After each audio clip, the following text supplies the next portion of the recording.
Hello viewers, প্রতিবার ন্যায় bike purchase করার জন্য চলে আসছি নোয়াখালী সেনবাগ। এটি হচ্ছে সেনবাগ বাজার। তো সেনবাগ বাজার থেকে একটু ভেতরে যেতে হবে। যে বাইদের থেকে নিব বাইকটা, ওনারা আসছে, এসে আমাদেরকে বাইকে করে নিয়ে যাচ্ছে। আর সেই জায়গাটি হচ্ছে হাজিরহাট। তো হাজিরহাট যাচ্ছি।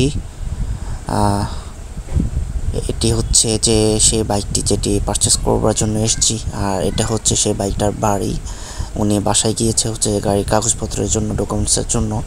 আর এই বাইকটি হচ্ছে এটি নোয়াখালী ল 11, 14, 17 এই নাম্বারটি বাইকটির।